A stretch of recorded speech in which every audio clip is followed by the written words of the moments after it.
played bad. Celtics had the last possession. They won. Jason Anderson, a friend of ours, joining us right now on the Nick Cato Show with Lance Woods. Jason here, Sports 1140 KHTK. I want to talk about this head coaching search that is happening right now for the Kings. Jason, first, when you look at this list, are there favorites on this list, or are the Kings going into this process completely open-minded? First of all, hi, guys. Hi, Lance. Hi, Nick. Hello. Hello, Jason. Hi. You got good company there, Nick. Lance is a good dude. Well, on the list, I'll give you just $20 later. Had a baby. I think they're pretty open-minded going into this search. I think in my mind, I might have a guy or two who maybe sort of starts a little higher on the list, but I think Monty and his staff will be open to these discussions. I think they want to have some really good, candid conversations with everybody here, not just to learn about the candidates themselves, but also to maybe learn about their own team and how other people see them and different visions that these guys might bring to the table.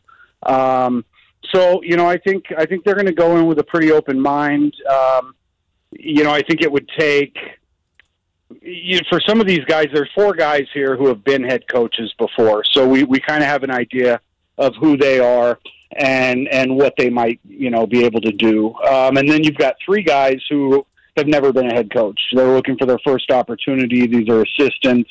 Some have been, around for quite a while.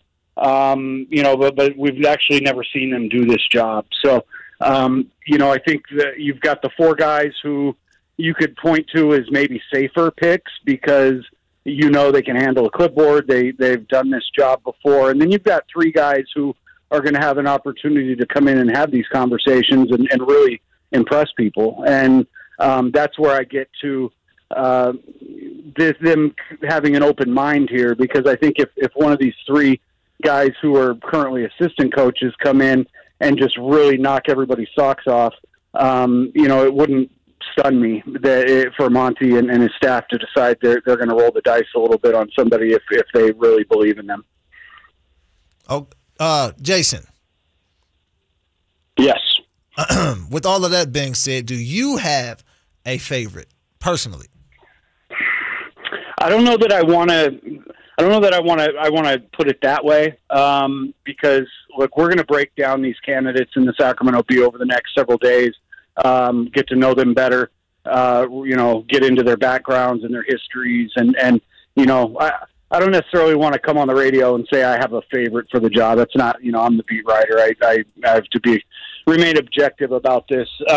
But I will say, I tipped my hand a minute ago. I think the 4 guys who have been head coaches before, I think there's a little bit of safety there. You cannot miss. You absolutely cannot whiff on this pick. Bobby Marks says this is the biggest hire in team history. I think we could have said that, probably 6 or 8 or 10 other times over the last 16 years of this playoff drought. And, if you get that one right, then we're not saying that now. But the fact is we are saying that now. It's been 16 years. This fan base has lost patience. You cannot strike out. Okay, so I tend to look at these 4, the 4 guys who have been head coaches before. And if I were in the process, if I was privy to the interviews and could really listen to somebody like Darvin Ham or Will Hardy or Charles Lee, right, and really get a better feel for them and who they are and what they want to do, I would be open to being persuaded as well. But based on what we do know, I look. My eye keeps coming back to Mike Brown. He's been in the league a long time, 8 seasons as a head coach with the Cavs and the Lakers. He went to the playoffs 6 times in those 8 seasons, 2 conference finals, 1 NBA finals. And, and since then, he's worked right next to Steve Kerr for, I think 6 seasons now as his lead assistant there. And what's interesting about him, well, a couple things. One, I reached out to some people early in this process and was told, yeah, Mike is probably looking for the right opportunity, and I think he would be interested in this job. So I think that one, hey, great, he's interested in the job. Doesn't necessarily mean he takes it if it's offered to him. He has a pretty good job where he's at now. But there's interest there. I can tell you that. Number two, he was in charge of Golden State's offense for a number of years. And he designed it. Let's be honest, that offense has been incredible for quite some time. But what's really interesting to me, specifically for the Kings job, is that they turned over their defense to Mike this season. So this is a guy who was running their offense, and now they say, hey, look, we want you to take over the defense. And they're number 2 in the league, like defensive rating, points allowed, like all these different, you could go down the line of all these defensive stats where they struggled a little bit the last couple of years, and now they're right back at the top of the league defensively. And they give Mike a ton of credit for some of the things he's done. And it's interesting. He was the head coach in Cleveland when LeBron was there. Went to the NBA Finals. They had a terrific defense back then. The league has changed a lot since then, but Mike has adjusted to that and put together schemes where they want to funnel the ball to, where they don't want to get the ball to, and they've just been fantastic. I mean, this is definitely one of the best defensive teams in the league this year, and Mike has his fingerprints all over that. We all know how the Kings have struggled defensively for so long, like really since, I don't think they've been in the top half of the league in defense since their last playoff appearance, and they've been very near the bottom for the last couple of years. So they need help there desperately.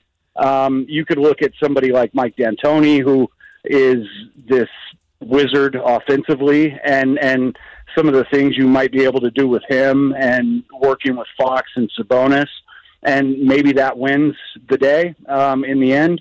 But this team desperately needs to get better on defense, and Mike, seems to have some defensive chops there. Jason, let me jump in. We got about a minute left with you. Just your quick thoughts on Mark Jackson being on the list. I don't have a problem with him being on the list. I would want to, I think a lot of this is, I think they're seeking opinions. I'm not gonna go too far down the road in terms of like religious beliefs and practices and all that. He was a good coach for the short period of time he was a coach in the league. It's been quite a while since then. He's close to the game, on the ESPN broadcasts. I couldn't tell you right now whether he could step in tomorrow and be a good coach or not. And I'm not going to, that's for other people to decide on, all the kind of the interpersonal stuff and how he might mesh and fit with personalities. But I don't have any problem with him being on the list and coming in for an interview. Jason, thank you for the time. We appreciate it. Let's do it again soon. Yes, sir.